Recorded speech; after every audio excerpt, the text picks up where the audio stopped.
You are listening to the Mountainside Podcast, and this is the first episode of the year. Brandon Royval is joining us in studio. He's one of my favorite fighters to watch inside the octagon. Whether it's spinning elbows, knees, combination punches, Brandon Royval is one of the most prolific fighters. It was an absolute honor and privilege to have him in here. He does so much inside and outside of the octagon as well, and I hope you enjoy our conversation. Yeah, the coolest part about being right here in Evergreen, and this is a little secret, probably shouldn't be saying this live on the mic, but because I get a ton of hate from people that live up here. They're like, giving out dude, would you quit? Like, yeah. Giving out gold.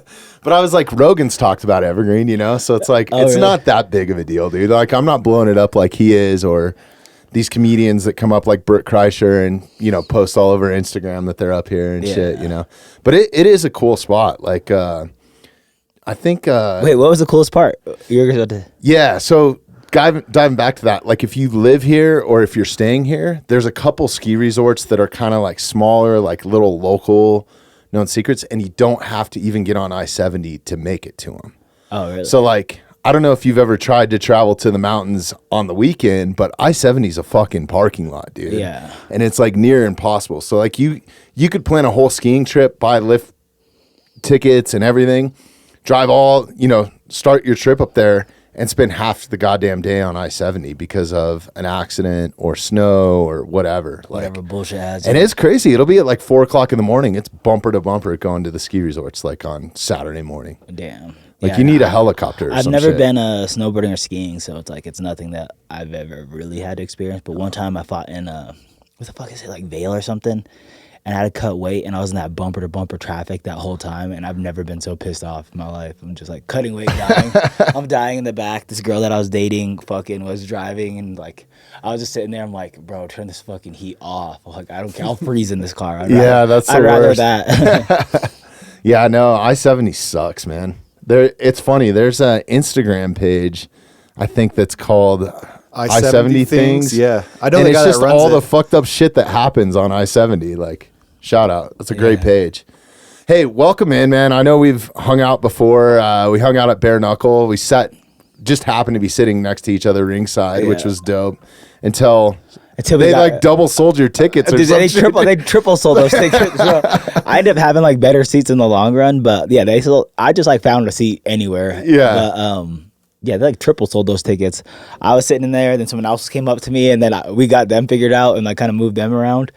And then somebody else came up and they're like, "We have the same ticket." I was like, yeah, I don't really know what to do, but that was a spectacle that night. Like McGregor showing up and just everybody that was there. That was an awesome night. BKFC probably was my favorite event I've ever been to. And then like just the complete opposite the next week when I went to one, and it was just like the funnest, like two different fighting and two different sceneries, two different kinds of people that are attracted to that like kind of fighting. ONE FC, I haven't been to one of those yet, but that is the shit. And it was quiet, it was cool, it was very like respectable and like very just all about the martial arts. Not bare knuckle. Bare knuckle, bro. I went out to go take a piss, watched two fights in the park, like watched a fight in the parking lot. Went out to go take a piss, watched a fight before, like right in front of the bathroom.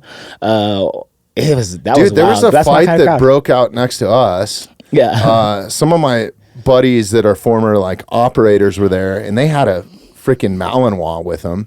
What the fuck's a Malinois? It's like a Navy SEAL dog, basically. Like they're like like a trained dog. This dog was so badass, though. They had a Malinois. That fucking leopard? Dog was at the fights, right? So like I wasn't expecting that either. Yeah. They were like a couple rows over. So it was just everybody that was there, like yourself. Jacoby was there. Jacoby Jones. There were so many people that I met that night and just had a great time. And then to watch Kamosi fight was super dope. Oh, the lineup, the card. Then Conor McGregor walks in. So like from a spectator's point and for the ticket price and all that sort of stuff, dude, that was fucking amazing. Yeah. But the annex, I don't like those, bro. Like I went to the one a couple months ago that was at First Bank. And it wasn't as rowdy. It was like there was something in the air about that night. Like, oh yeah, to have Gaethje and Clay Guida and yourself and all these people, Derek Wolf and everybody in the crowd. Well, they were giving away some tickets too. So I've never seen that place. Like I fought there before, and I had like a decent amount of crowd. I've never seen that. I went to the UFC there one time. I'm pretty sure. when Aldo knocked out They have like Manny a fight Gambarian. night there? Yeah, they had a fight night there. It was Really? fucking dope. Yeah, and it might have been WEC. It might have been really old, but Okay. yeah, it was when Aldo knocked out Manny Gambarian. He ran up in the crowd. I was there for that. But that night was the craziest thing, and I feel like they gave away so many cool like a bunch of people tickets. There's Bronco players there, like everybody. There's so many people. There's so many people there. That it was like it was dope. I think more events should like be like that, especially like I don't know, like the local scene is like, bro, give some of these college kids fucking $10 tickets. Like they're gonna show up. You know what I'm saying? Yeah. Like let's just bring a crowd here because that was fun. And like I said, right when I walked up, I was like seeing this girl like fucking 20 piercings on her face, like walking in all leather, and I'm like, dang, I'm like, this is the kind of crowd that's happening today. And I swear, like later on in the night, I'm like, oh my god, that's that chick that like she's fighting. I'm like, this chick's fighting today. I was like, I didn't realize that was a fighter. Like, Oh, dude, there's so many fighters there. and bare knuckle just brings like a whole different kind of like mindset, people, and Well, that shit it's was like brutal. those 2-minute rounds, and they start them 3 feet apart. That shit is no joke, man. There is no like figuring out your opponent. I think it's just fucking go for it, right? It has to be at that point. Yeah, and like, yeah, bro, that night specifically is like all of them were like first round finishes except for the heavyweights, and those heavyweights beat the shit out of each other. Oh my god! And I just wanted that fight to be over. Mike Perry and fucking Luke. Oh, Rockhold, yeah, dude, yeah. Oh my god, dude. Perry fucking sliced and diced him pretty It's like good. IPC or ICP backyard brawl wrestling almost. Yeah. It's like It that is. old school style. Oh, I forgot about I tell that. you what, man, if they could get the promotion done right, like the way that the UFC does it, like all the bullshit in between, like I do like that they are fast-paced fights, but like all the annex, like when we went to go watch Kamozi's last fight, like the Juggernaut, the dude that he was fighting, what's that guy's name? Fucking Lorenzo Cunt. yeah, literally. Is that his name? Hunt. Hunt. I was like, damn. Yeah, he talks so much shit, dude. But anyways, he came out in like a full on like rapping, like it was like a scene from Rocky, you know, when Yeah. like Apollo comes into the ring. Like he was like Still couldn't drop Rapping, Kamosi. yeah. Went the distance. fucking he had a yeah. juggernaut, like some guy in a juggernaut suit. So it was like I'm just over all that sort of like kind of bullshit. Like I love that the UFC is like walk out music, let's go fast. One fight to the next. Yeah. And then They're dude, more get your professional in that fucking sense. t-shirt cannon out of the ring. Oh in my the- god, in he between the he fights, was dude. shooting that t-shirt forever. I was like, all right, bro. So I like, forgot the about that. hype man is not no disrespect, but I'm not into the hype man. I'll forever like a little form of like hoodness and like ghetto-ness. It's like Yeah. I love boxing, and I loved boxing when I was younger, and it's just like to a certain extent it's like there's always some ghetto-ness. Like who was it? Haiti and Prohas or whatever, they fought like 2 weeks ago, like maybe I think it was like 2 weeks ago. And their dads were talking shit to each other, and I'm like, this is like to a certain extent. I'm like, it's dumb. It's like but a T-ball game. Like a dad fight. yeah, the fuck dads are it. fighting and arguing and stuff, and I'm like, but at the same time, it's just like I love a little bit of shit talking, a little bit of that crap. I would never be a fan of like walking out the robots and then like doing the most of like I remember like some of these dudes walking like who the fuck is it? I got the fucking good heavyweight. I'm gonna forget everybody's name all the time, but he walked out. Tyson Fury? Or- Tyson Fury, yeah. He Yeah. walked out and like getting held or whatever in like a goddamn crown. Wilder walked out with that fucking Suit. and just got all tired. And it's like I've never been a fan of that, but like, oh man, I love fucking shit talking. Like I love fucking drama. I do too. Yeah, I'm huge on that. And it's like I heard on a podcast. I heard somewhere. But you and it's don't really do that. I mean, you didn't do it in this last fight. Yeah. And it's hard to do. And I was thinking that with like even that Colby thing is just like. Well, when Kobe takes the stage and you're sitting next to him in the press conference, Yeah. you're not going to get a word in fucking edgeway. That guy's over the top, man, in Yeah. my opinion. But And it's like when you look at everybody in that like lineup there, it's just like we'll go. Oh god, I can't remember everybody, but like Pantoja's a killer. Leon Edwards is a killer. That fucking Shavkat Rakhmonov's a killer. Paddy Pimblett is a killer. you are a killer. I'm a killer. And then Wonder Boy's a killer. And it's like you go down that lineup of like everybody on there so dangerous, and then the one person who never finishes anybody, who has no power in his punches and just wrestles everybody, and it's like you had to take on a whole personality to like because you're not a killer. Nobody wants to watch you fight. This is your moment to shine, so you're out here looking like a fucking clown. And like I was actually like I've never been like so annoyed by the end. Like people were cheering for me and cheering for Colby, and at that moment in time, like so it was like a couple fans that were like yelling something for me and then yelling something for Colby, and I was just like, bro, like me and this fool's like do not align at all. Like the way he acts and Just the way because he you were fights. sitting next to him, or No, I just think that like I just Yeah. think there just happen to be my fans and their fans, and it's like it was also it's like fuck this guy. it's man. that American pride, patriotism type thing, right? Yeah, Like, 'cause and I'm you're all about that. You know what I'm American, yeah. saying?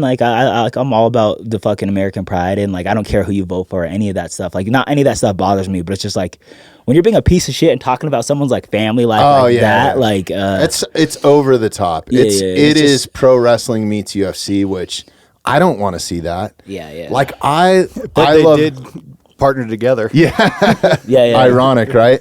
Yeah, and like to a certain extent, it's like I roll with a little bit of that shit. Like I roll with that raw dog thing, and I feel like that's kind of like a little bit of pro wrestling. I always cut a promo after a win. Like I always have something prepared to say, someone to call out, something to kind of roll off the top, and I always think that's like your moment of fame and all that is like. It was a huge. You're at it was the a huge- highest level. You have to. and even like right now, it's like it just makes his life easier. Like if I can shape who I'm gonna fight next, when I fight next, then I don't have to wait for these matchmakers to make that decision for me. You know what I'm saying? So it's like I always think it's best to just navigate where you're gonna go next. And it's like for my last 3 fights, it's like I made those fights, I made those dates, I decided who I fought. Purely not talking shit all the time because I have talked shit, but it's just like mainly off just like fucking posting pictures. I'm just like, hey, this date, you're free, meet me at this time. And it's like it's as easy as it could be as easy as that. It's just like you're shaping your own career like that. And it's like I tell like some of the younger fighters or some of the guys in the UFC or like even not in the UFC, just like pick your battles, bro. Pick your battles because you can choose who you fight. And it's like that's one thing that I learned is like no fighter alive is gonna be like, fuck no, I'm not gonna fight this man, you know? Like hardly any of them are gonna do it, especially at this time, and especially if like me, I just fought for a belt, so it's like everybody probably wants to fight me. So it's like I could kind of pick and choose who I want to fight, and it's like if I can choose the day, all that stuff, it's like that's the easier way to go about things. And that's what I'm telling these fighters now. It's just like, bro, call out, have someone to call out, have a date in mind, and fucking be smart about it. Because if not, you're gonna fucking you're letting your fate be into someone else's hands. It could be a bad matchup. It could be whatever it is, you know. And you're such a man. You're never gonna say no. Yeah. No, that makes so much sense. Yeah, I guess you know, the UFC partnering with is it WWE or WWF? I think it was WWF when Vince I was McMahon. growing. Yeah. I think they all are WWE now, but I've never watched one WWE match. Right.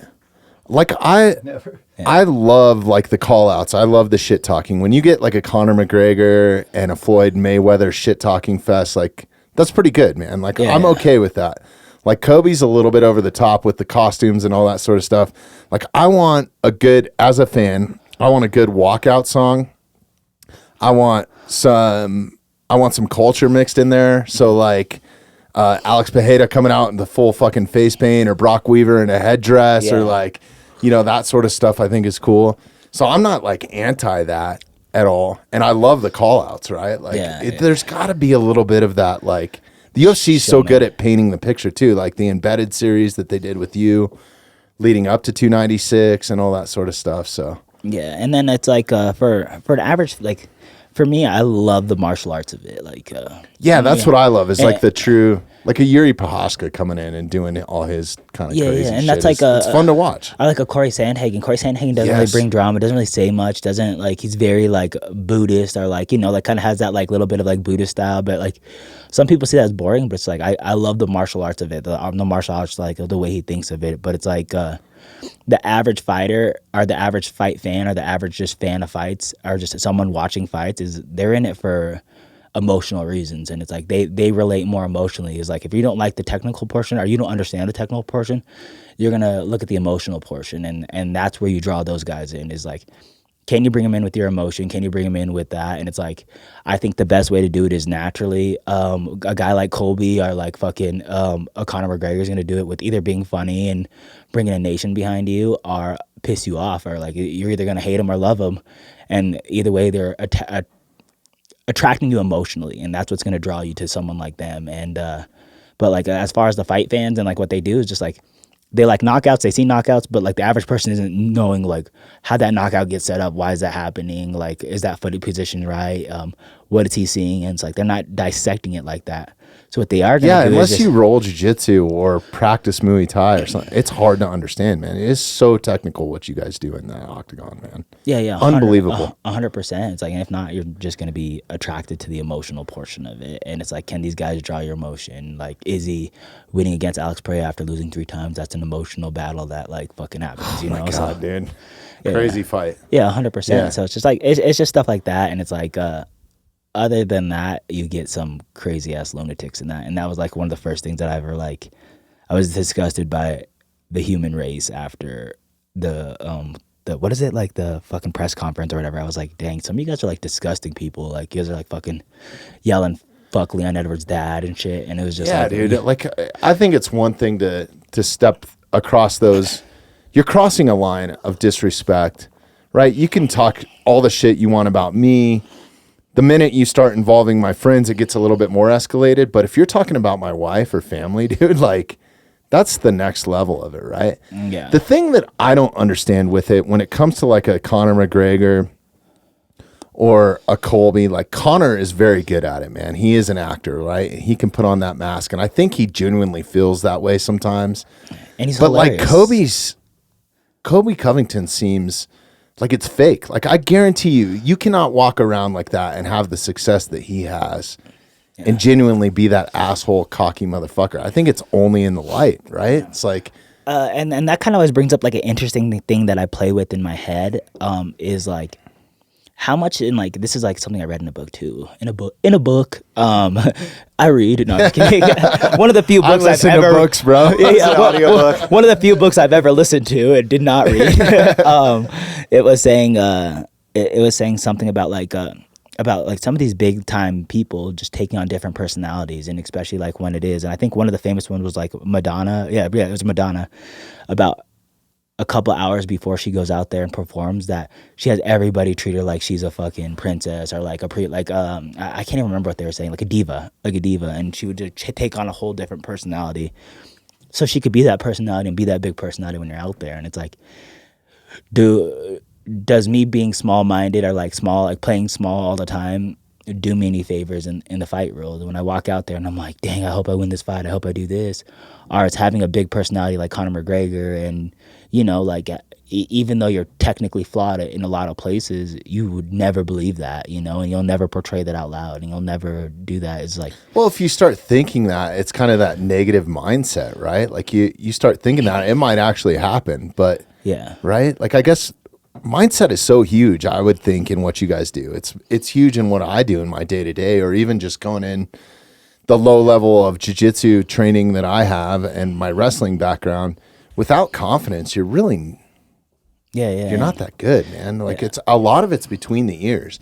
As physical and as technical as you guys are, and as much as you train in your day-to-day life to make it like a motor skill, right? It's still between the ears. It has to be a motor skill between the ears. Yeah, and it's also one of those things that it's like, one thing that's like, I train super hard, and I know that a lot of people say they train hard, and a lot of people probably jump on your podcast that are MMA fighters and like, I train hard, and I'm like, I train hard. Like, I train hard as fuck. You can ask anybody around me, anybody at the gym, they'll be like, oh, who's the hardest trainer? They'll say probably themselves and then me. You know what I'm saying? Like, I put hours in the gym. Like, I work at this religiously. But it's like, I do that because the moments walking into that cage are so hard. The moments before that fight start are so hard. And it's like, one thing that I do know more than anything is doubt does not belong in that cage. I cannot doubt myself. I can't doubt my preparation. I can't doubt anything. And if I, like, there's been times where I've been injured and I knew I didn't do what I could have done or should have done, or I could have been all that. Like, I was training with a broken shoulder for fucking 2 years, and it was just like, holy shit. Just hoping to get to the next fight, you know, or hoping that I would even make it there. And it's like, walking to the cage those days were hard because I'm like, bro, I didn't throw a right hand my whole entire training camp. I was like, I hope this works out, you know. And it's just like, that's hard. Like, doubt does not belong. Was in that that during cage. the Moreno fight when you dislocated your shoulder? That was the whole beginning of my UFC career. Really? I dislocated my shoulder really bad before, like, in the LFA, like in the up and coming regional scenes. I dislocated. It's a great organization, Yeah, by the way. 100%. Fucking, you want to go see some good fights. Yeah. It's the next thing closest to the UFC. So shout out to that. Yeah. They made my career. They made my Hell career. yeah. But I dislocated my shoulder and it continuously popped out. And I don't know if you've ever had shoulder issues, but like if that happens, Dude, like, that's all I have. Like, I don't have knee issues. I don't have back issues. I've always taken care of those things. I've had like some but like I need to go see some physical therapists, especially with what I'm doing now. is it dislocating or slightly dislocating? I don't know. I think it's AC joint. I think I'm getting old, man. Yeah, Like, how old are you? 30. So Okay. yeah, 31. Shit, I got like 15 years on you, dude. It's a different story. And everybody says this, but I think a lot of it comes down to diet. If I start eating shitty or something, like I get inflammation, and like I think diet is huge for inflammation. But like I think just to the point, I can't go to jiu-jitsu now just because I'm so injured. I don't want to walk around injured. Archery is huge to me, so having good shoulders, but I don't know what it is. Yeah. But yeah, I was super Sorry. injured at that time. No. But what you're saying about diet is like another super interesting thing. Is like they did this. They did like an article about like athletes that grew up with like poor backgrounds and all that stuff. And I think one of the people that highlighted was one of my favorite fighters is Anthony Pettis, and they highlighted how many times he gets injured, and they're like, why are injuries happening around him? And then they go look at his background, and it's like, you know, and same thing with me is like I grew up on fucking ramen noodles and Tostitos pizza and fucking all that shit, and it's like I wasn't eating real meals. A dime a package, dude. Yeah, maybe one real meal twice a week, you know, like one actual, like my parents would have time to cook, or like my mom would have time to cook or anything. But other than that, I was like fucking eating ramen noodles every day of my life. And it's like I was facing a lot of injuries early on in my career, and it's like why, like in my head I was like, why is this happening? I'm like, oh, it's because I fucking don't know how to eat I'm not eating real food. And it's like they did like a study on like some of the poor fighters and why they're injured all the time, or some of the more injured fighters, and then a lot of it was like relating to their background of like, you know, it's like it's one of those dumb sayings that you hear when you're younger, but it's like absolutely true. It's like what you eat is what you are, and it's like if you're shaped off Tostitos, pizzas, and ramen noodles, you're not going to really go too far as like being a healthy body. Your body's not prepared properly. It is so important, man. And I think that there's a lot of people that are struggling with this right now. Like I know some families firsthand that just with inflation and everything, and like they were kind of living, you know, before all this inflation and stuff, they were kind of living at like a paycheck to paycheck, right? To pay a mortgage, to feed kids, to all that sort of stuff. And it's like, it's fucking hard, dude. You can drop some serious money if you're trying to eat a healthy lifestyle. And they're, you know, like they make, it's so fucking disappointing because they make all that bullshit. Some of the worst food for you is some of the cheapest, right? Yeah. Like it should be, I don't know. There's got to be some sort of balance to it. I mean, there are ways around it if you're educated. Like, you know, everybody says like hunting is a good way to source meat, and it is. But like, if you actually look at the price per pound of what you spend on getting a hunting tag, taking time off of work, buying the equipment to go hunting, it's really not, dude. And the possibility of not even catching anything. Like, That's a huge deal. But I think that. I think that there are some ways, like if you go to certain grocery stores and you do your homework, you can buy quality beef. You know, like I don't think it's good to just go into a big chain grocery store and buy steaks. Yeah. Because they're just washed in chemicals anyways, dude. You might as well be eating those top ramen noodles and shit, you know? Like they are dyeing your meat red. There's hormones that are in it. There's all this sort of shit. But I still think that is healthier than eating like a Tostitos pizza or something that's just absolute garbage, right? Yeah, for sure. And then like when it comes down to like what you're saying is when you're living paycheck to paycheck and survival instincts are your survival and your bare necessity are being met as a person, then it's like you don't really have that time to research or like do all that other things. You're just trying to meet the basic needs as a human that you're trying to do. So it always like it's always like I don't know, man. I always think of like things like this, or like my dad would always explain like small things like this is just like someone coming from like a poor area and then making a big change and then changing their life around all that stuff. It's like people act like it's easier, like you lift yourself up by the bootstraps type of mentalities. Like people think that's easy, but it's like if it's easy, then why are motherfuckers making movies about it? Like why are people like making movies of like the pursuit of happiness type of thing where some dude comes broke and fucking becomes rich and all that stuff? It's like if it's broke, then if it's so easy, then why is it such a fucking huge spectacle anytime something like that happens? It's because it's a huge deal. It's hard to do. It's like, and it's few and far between. There's a lot of people that don't get out of that grind, right? Yeah, 100%. I think it's so rad that people share stories like that. Can we dive in? Just because I've hung out with you a couple times. We hung out at BKFC, but like there's so much going on. So first of all, cheers, dude. I'm so pumped to have you in here. This is fucking rad. You're a bucket list guest for me, and we've been going at it for a long time to get you in here, bro, too. I'm sorry. But you've been so busy, and so bro. chaotic and all over the place that it's like I was told to take a long time off of like normal life that I have been living. So it's good. These last 3 weeks have been pretty good. I've been traveling. You deserve it, stuff, man. and you know, trying to get my body right. So hell yeah. So I guess, you know, in all this time that we've hung out and there's so many people around, it's hard to like really know about you. And I don't feel like maybe you've been on quite a few podcasts. Have you really told like your childhood or where you grew up? Like Marcus told me stories, I think, of you. It might've been Mark, and I could be getting this wrong. Like ditching school, riding your bike to the gym so you could roll jiu-jitsu, like no, you know, like you've been invested and you've been with Mark Montoya for a number of years from a very young age, and training for the opportunity that you just had a couple weeks ago. So can we kind of talk about how you grew up and how you got into this? And so I grew up, and just like I always like to say this because I'm so proud of them, and it's just so cool. It's just like when I was born in a one bedroom. Like my parents lived in a 1-bedroom apartment. It was me, my brother, and them, and they were super young. They're like, I wouldn't say super young, but they're young parents, you know. And throughout like my life and like throughout their hard work and like watch, and this is like what I think is just like the testament to everything that like I can give credit to as far as like me being here is just I watched those two work so goddamn hard my whole entire life, and just like taking promotions, fucking doing whatever they can as parents, and fucking doing whatever they can as far as like as adults, you know. And they were one of those people that it's like you can make a story about their life. Their life was very hard growing up, and my life, if they didn't make these big changes and do what they had to do, could have been very different. I could have grew up very poor, very fucking in the same situation that they were in. But their choices of just working hard and overcoming has been like one of the more beautiful things that I've seen. It's like to a small degree, it's like I always feel like me and them grew up together to a little extent, you know. It's like I watched them change as people. I've watched them make, you know, like so much better choices than when they were younger. And then I've watched them, even in the last like 3 or 4 years, they built the house like ground up, you know. And it's like that's so cool, you know. So it's incredible. So with them is like I always feel sad when I end up telling stories that where I was doing bad shit, because it's like they raised me so right, and it's like I was making some of the wrong choices.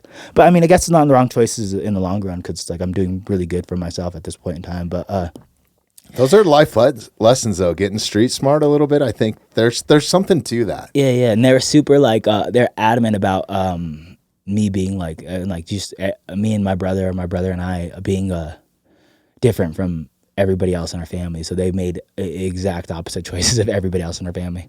But one of the first things that they did, and that's what you're saying, is like I love ice skating, is they were super adamant about like they've never seen a Mexican hockey player. Yeah. So they were sure that like when I was younger, they're like, if we put him in hockey, they're gonna get college scholarships. So I played hockey like almost a majority of my life. A majority of my life is like I learned how to play ice hockey, and that was like the sport that I loved, like at a short period of time. Like probably at 15, 14, I was just way obsessed with fighting, and that was like my life. Maybe even a little bit younger than that, but before then I was like almost sure I was gonna be fucking a hockey star. I just stopped growing, you know. Hell yeah. Yeah, I was pretty good. And is that dream still there a little bit, or nah? Okay. Yeah. It went away quickly, like before I was in high school, because I was doing nothing but trying to fight all the time and getting in fights all the time. On the ice? Yeah. Not, I mean, a little bit on the ice, but once I started, they kind of go hand in hand, or they used to, especially like the era when you were playing, right? Like you're looking up to guys that were back when there was actual enforcers. Yeah, exactly. And like, and it's dope too. It's just like the UFC's allowed me to meet a lot of those guys, which has been dope. But so that was like my original like, I love this sport. I wanted to do this sport. I played other sports in the process, but like hockey was the one I was like, this is what they wanted me to do. This is what they thought was going to be the key to success and all that. They're like, no Mexican hockey player alive. There's fucking never been a Mexican hockey player. Like, you're going to be the fucking... Is there, Matt? We got to look it up. There's a handful now. They got commercials about it and stuff. Yeah. There's a handful now. Modelo's not sponsoring hockey, huh? Yeah, not at all. But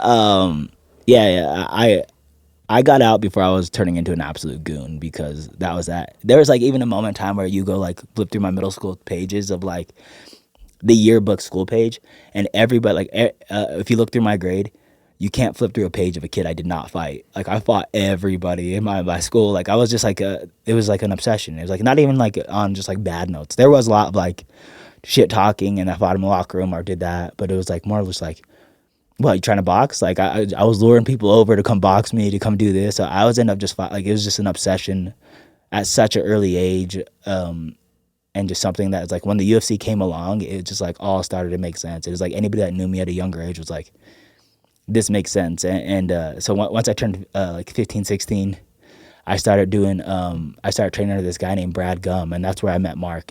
Mark would run like a Saturday class there.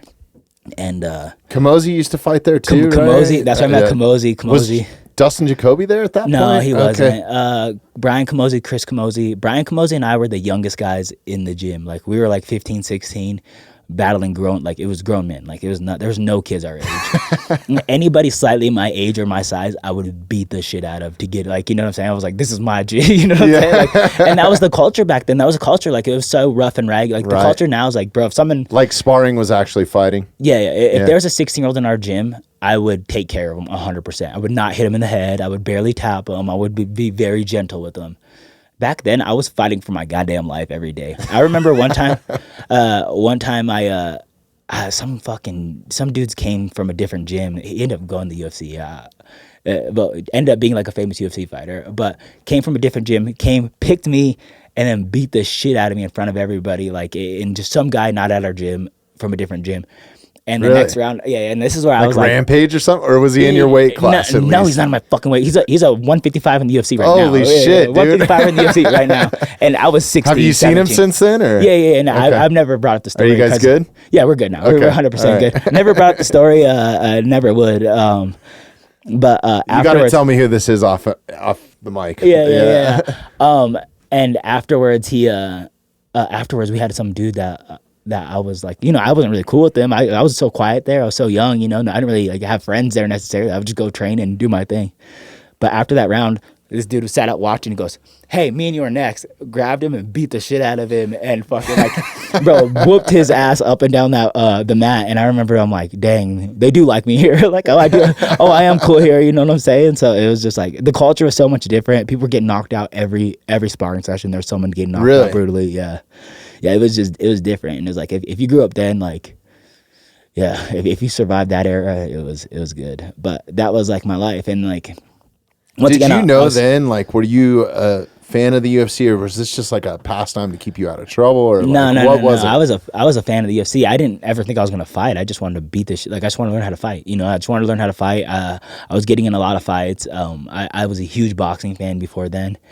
And, was this like the Nate Diaz era, kind of like? It was more of like the Nick Diaz era. Okay, but it was like even a little bit before that was when I was getting into it. You know, like I was really into it off like a Chuck Liddell era, like when Chuck Liddell was running shit. But I got like I was already like just balls deep into this shit. I didn't even train jiu-jitsu to like the Diaz era, I guess, or like watching Diaz fight and all that stuff.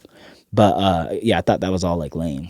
But sorry, I'm getting distracted. but what I was trying to get to disrespect is I had a job.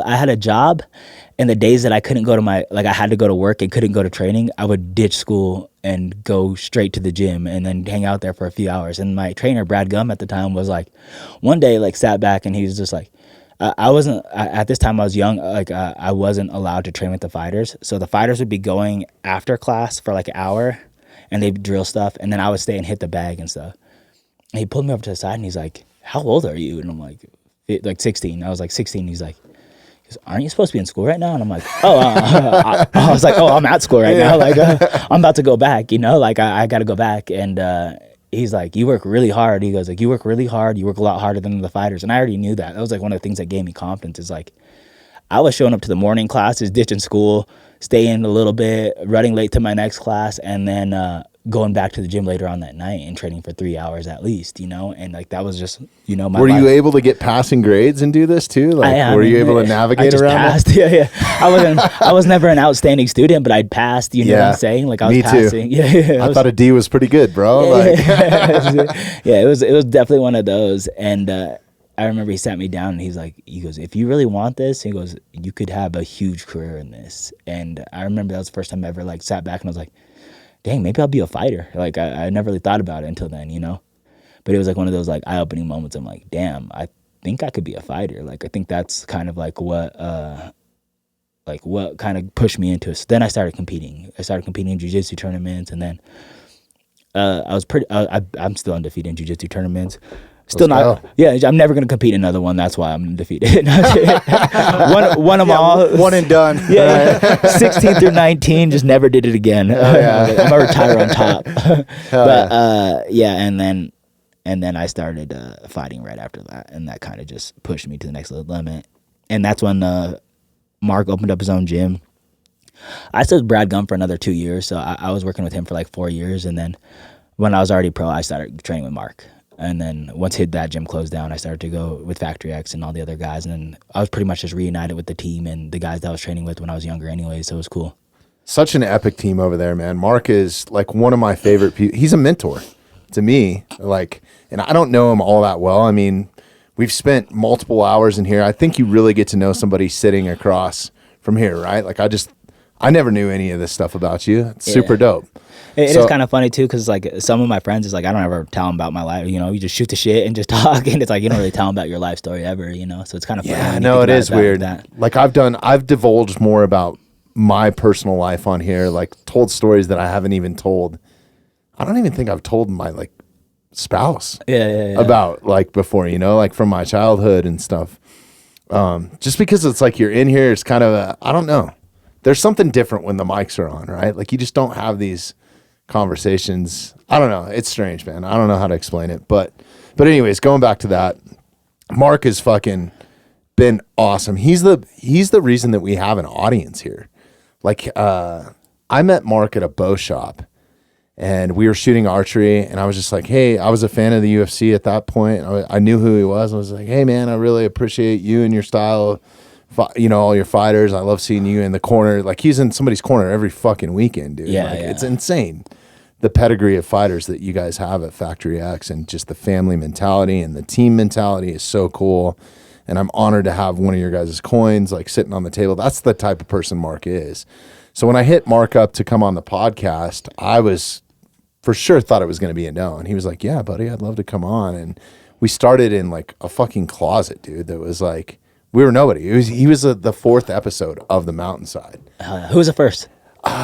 This dude. So I had it set up like The Mountainside was going to be something totally different than what it's evolved into now. And this is so much better, dude. I'm so glad it went this way.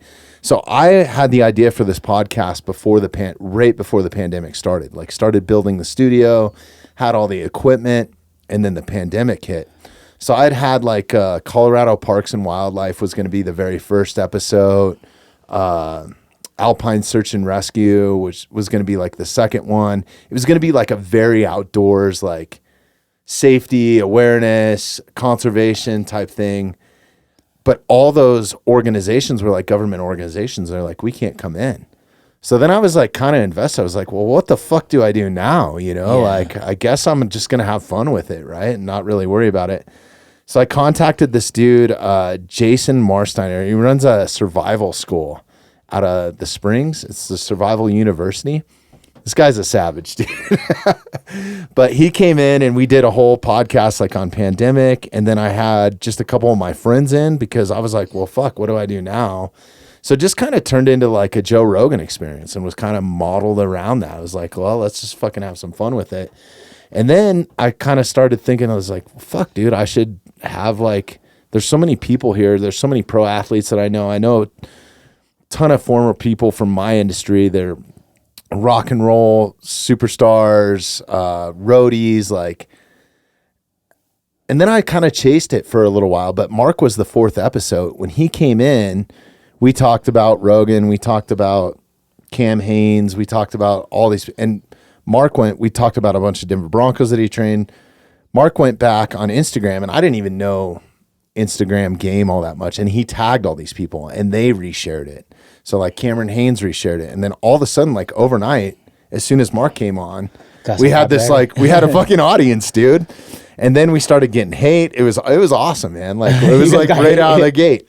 Gotta start some controversy, huh? I mean, that man is so well loved. I think the last time that he was in after his battle with cancer, we made like a little clip and a little reel, and it was just kind of him coming back. And I don't know, Rogan watched it and reshared it, and we did more downloads in 24 hours of Rogan posting on Instagram story of Mark talking on the podcast than we had done in the lifetime of the podcast. Yeah, that fool's one of the biggest public figures right now. That makes all the sense in the world. That's awesome. It's crazy, yeah. So I'm so fortunate, man. Like, I'm so lucky. And then I just started kind of realizing, like, all the people that I know, like the former military operators from, that I spent hours with that are former SEALs or Green Berets or whatever, and then all the photography guys and stuff. And then just I started realizing how many athletes, pro athletes specifically, fighters in general, are right here at Factory X or Genesis or like all these other.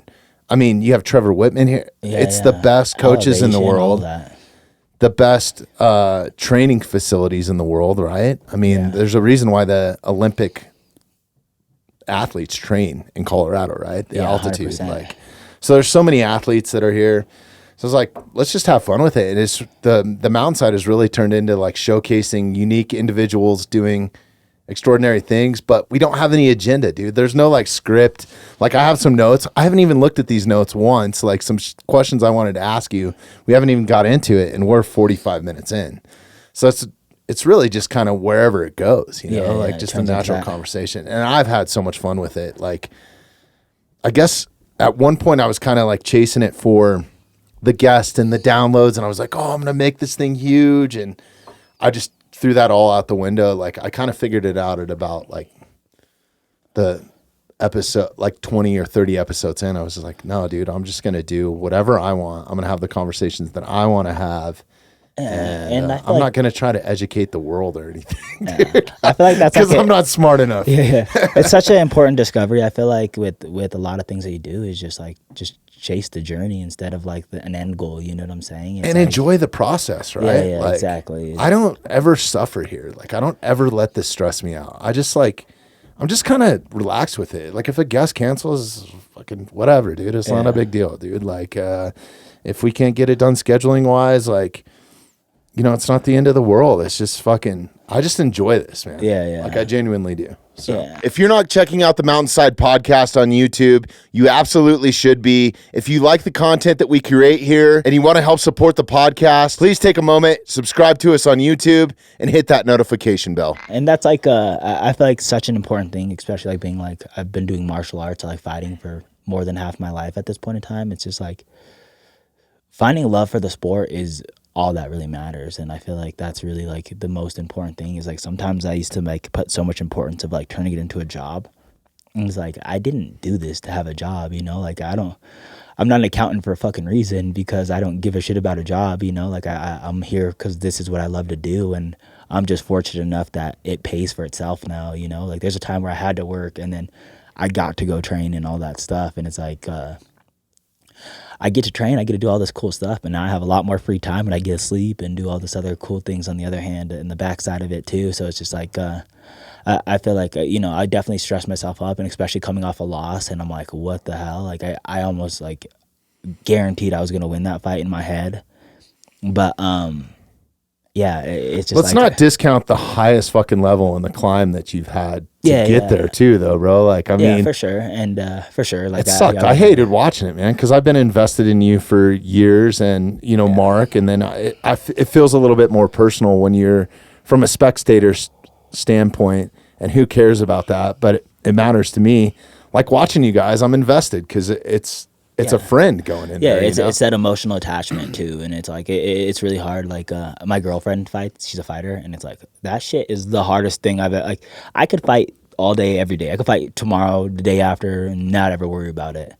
But watching her fight one time, holy shit, that takes like a fucking year off my life. I'm like, I can't do that, So right, yeah, I get exactly what you're saying, and I feel like I've never got it to the extent. I wanted it so bad for you guys, man. Like, me too, man. Me too.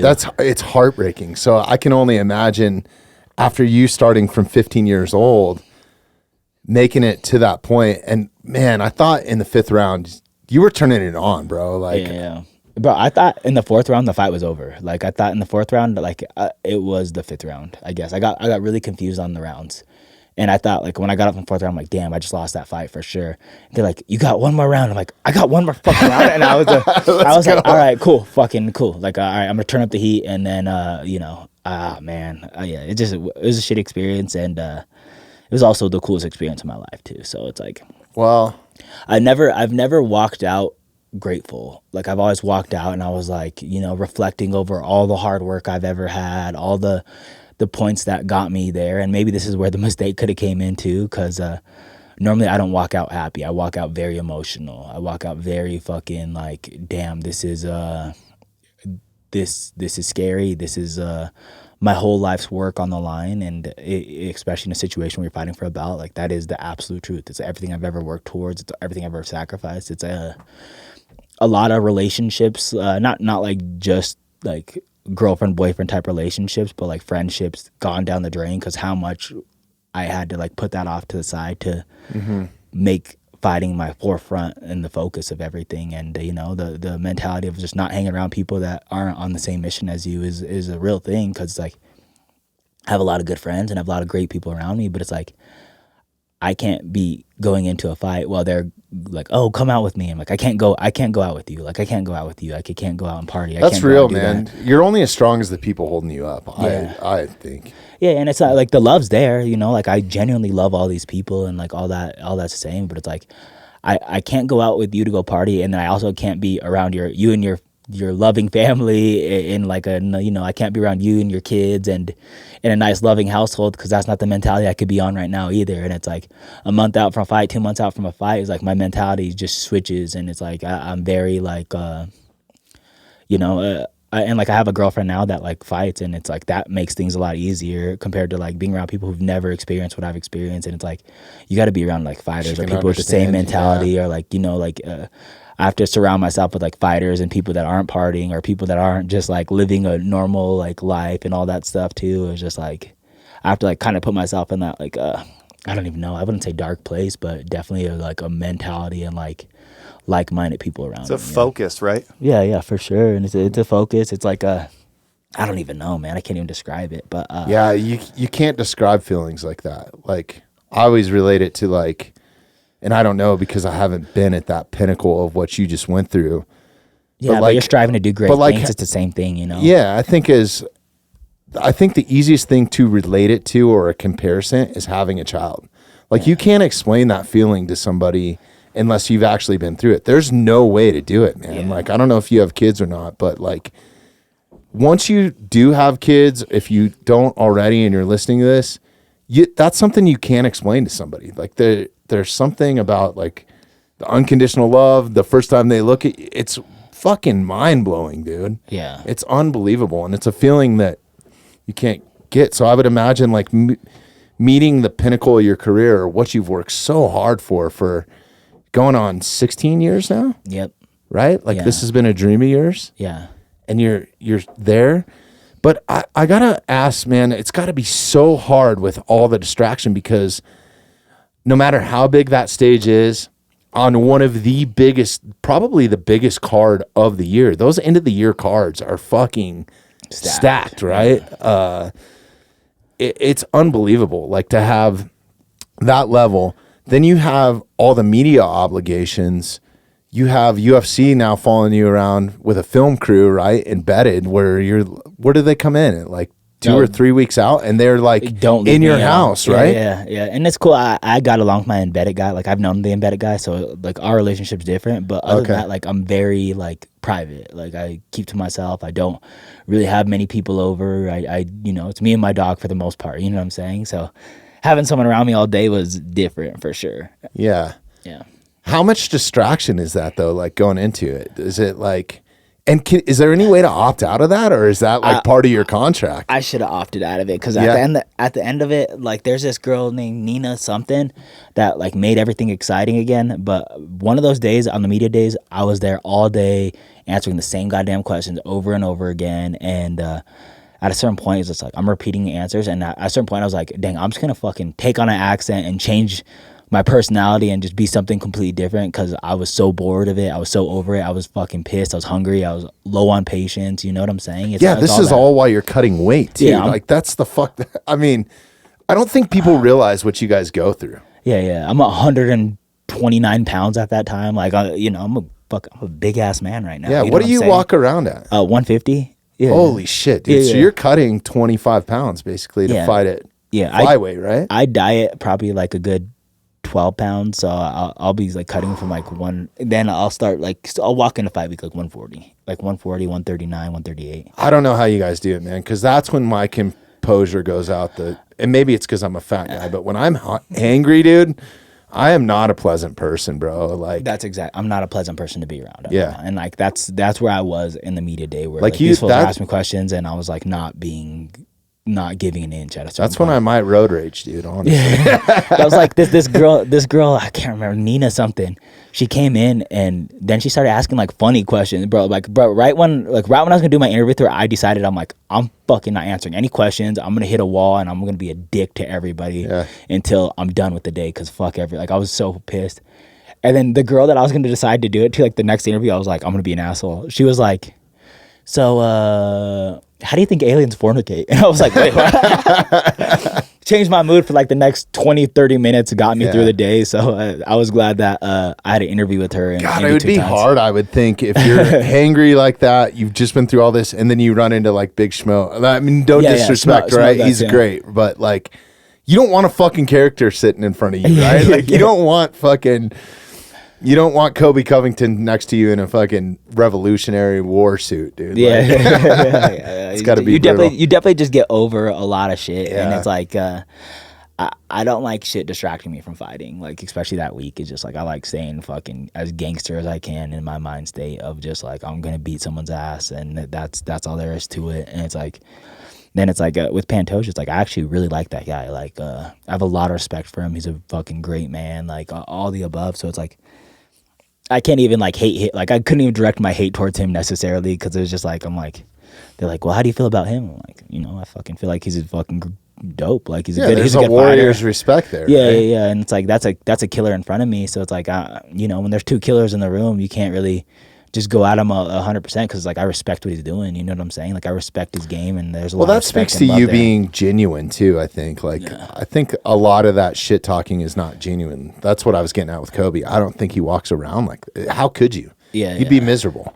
Yeah, I don't want to stick a gun in my mouth at that point, And no disrespect to Kobe, but I just don't think that that's personally him. Yeah. I think it's just this fucking show, dude. You know? And it's like maybe it is. And I feel sorry for everybody that works for him. Yeah, and it's like I would wonder, man. It's like being a guy like that, I just don't know if I could be happy. Like I would way rather be boring and fucking have the 30,000 followers that I have on Instagram or whatever the hell it is, and just be myself than. Bro, you are spot on. That's where I am at with this podcast. Like I've had some huge people hit me up to come on. It's like, dude, I don't like your fake personality. I want a real motherfucker to sit across from me. So sorry to say this, Kobe, you're not welcome on the podcast because I can't deal with the antics because I'm going to genuinely tell you what I think, and then he'd probably kick my ass.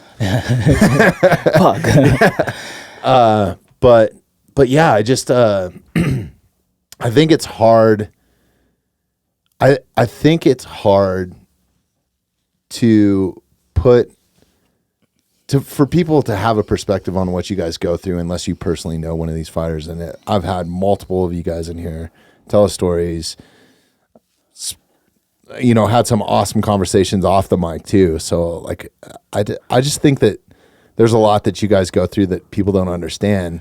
But you brought up something a minute ago, your gangster mentality, kind of that thug mentality, and bringing that into the octagon. Is that a huge part of just like that confidence of like, I'm gonna fucking murk you going into it? Because your fights are some of the most exciting fights to watch leading up to that title fight. I mean, Maddie, can you pull up the Fight Pass? Because I want to give credit where, but like the spinning elbow against is it Kai France? Kai France.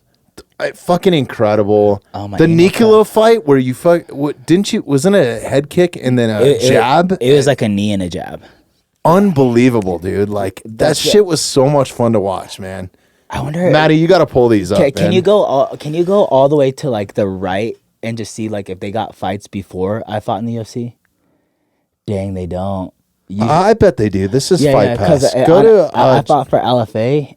Yeah, Maddie, go to like search and just type in Brandon Royval, and it should pull up on Fight Pass. You might have to search on Fight Pass. It should pull up all like your LFA fights and all that sort of stuff too. Yeah. Let's do this. But like when I was younger, I was like adamant on just like putting fear into people, and like we used to have like yearly goals. Like we used to like write down our goals on the board, and it's like my goal is never to be champion. My goal was never that. Like I never even thought that far ahead in my career or my life or whatever it is. But like I was like probably 20 years old in Factory X, and like we used to write it on the board of like what your goal is as a fighter, and everybody in there was like to be a champion. And I was like, I want to be the most dangerous and feared fighter in the flyweight division, and that was like what I was super passionate. Oh, go on the Nate Williams one, whatever the shortest one is. I still want to get pulled. So goddamn, how tall is he? I don't know, bro. That was one of the weirdest fucking things too. Is right there. Go skip to like 20 seconds in, just right to where you fight. Yeah, we've been having some trouble with, now that I got Maddie in my corner with YouTube, we get flagged for everything. Oh, really? That we start watching. We gotta. Oh, okay. We gotta get that $100 million Spotify deal to, so we can watch whatever the fuck we want. This shit. But like I remember this like mentality, just like anything. Damn, dude, look at how young you are. Yeah, anything he did, I was like, I'm gonna go. Oh shit! Murk this fool. And I don't know that I've ever seen this fight. Yeah, it's 20 seconds. That's why I was like, pull this one up, because it's just all highlight, all fucking. And then this is like. Does he have teddy bear on his back?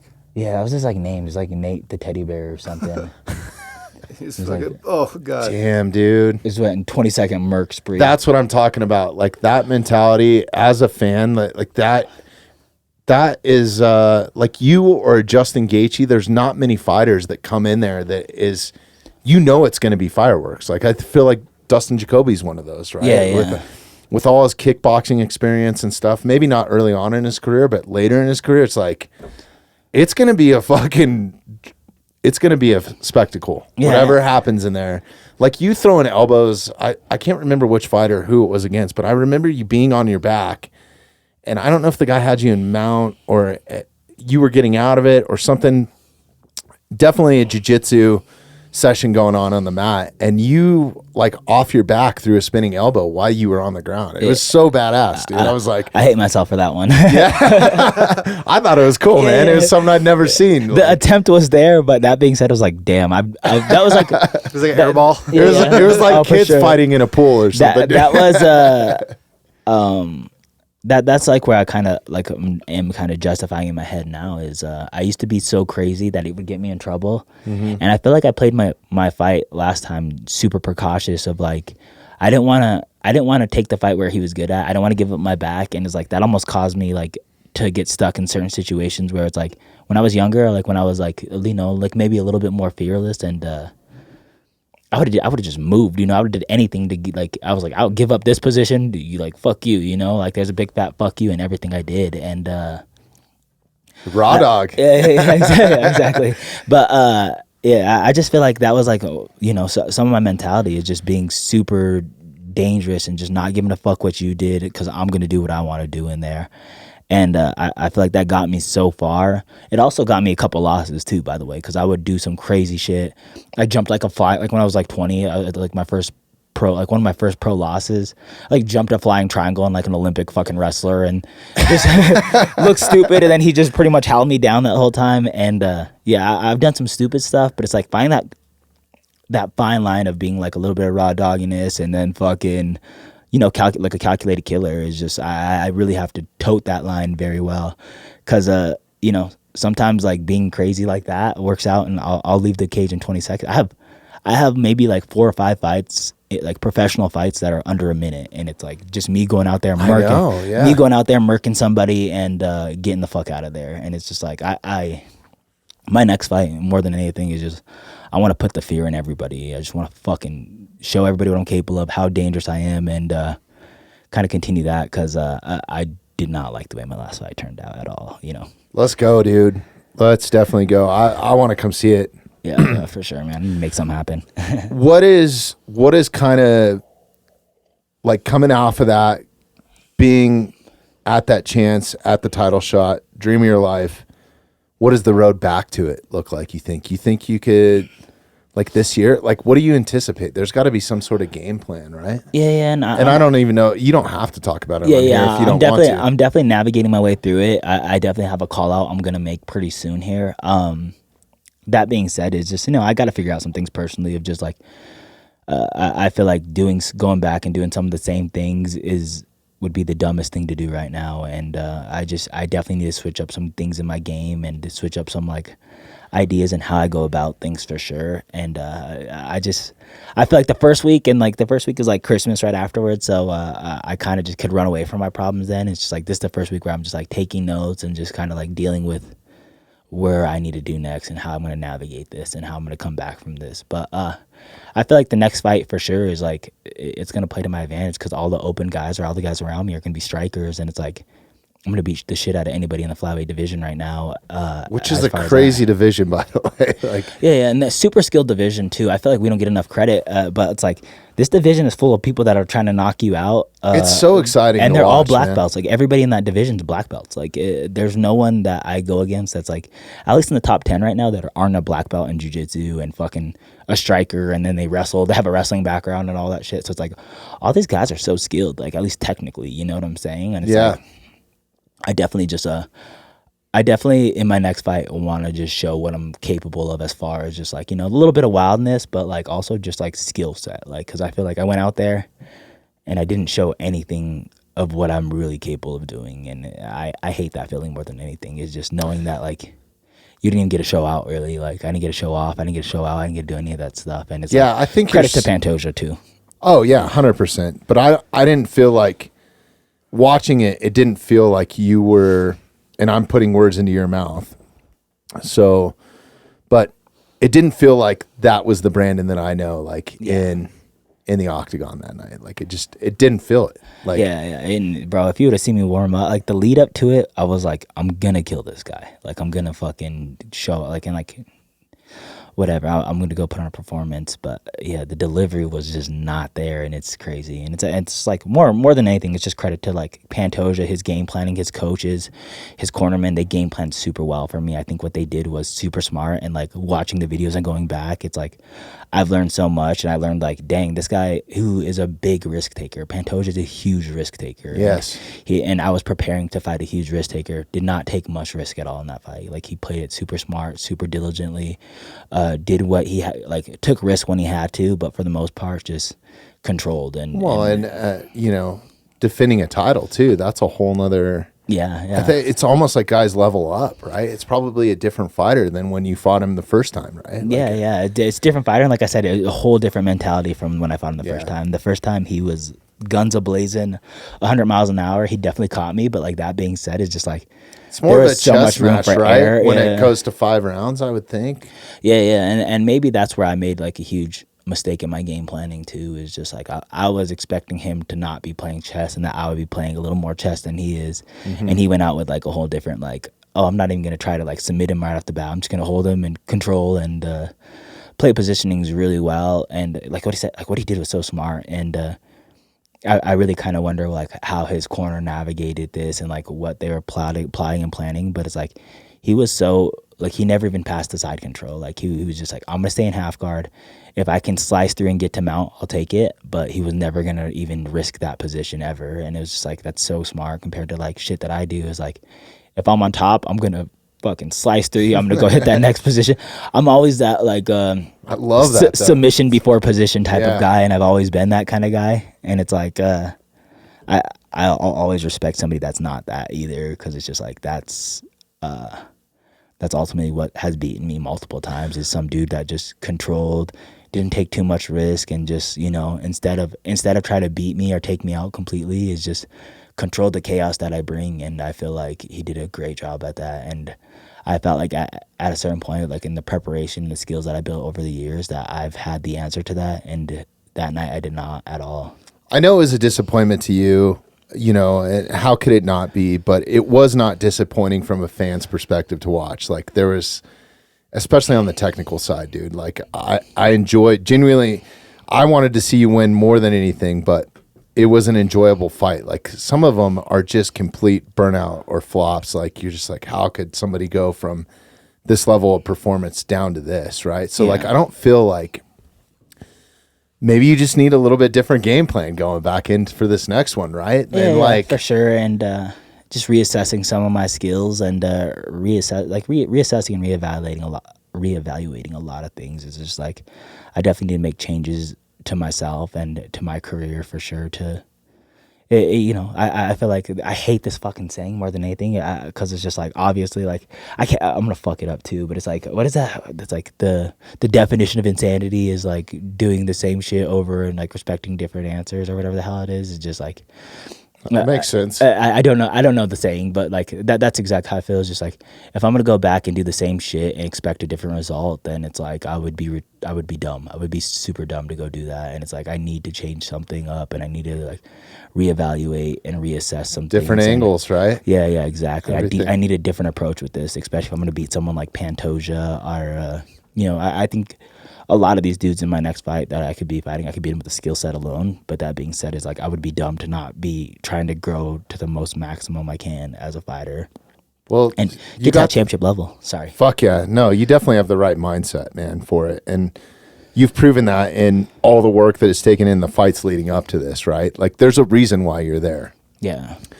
And I'm not a believer in fate by any means. Like, I don't know. I think fate is kind of a misleading thing. And I'm not that guy that I used to be that guy that would be like, oh, everything happens for a reason, but I don't believe in that anymore. But it is definitely, this has got going into that next.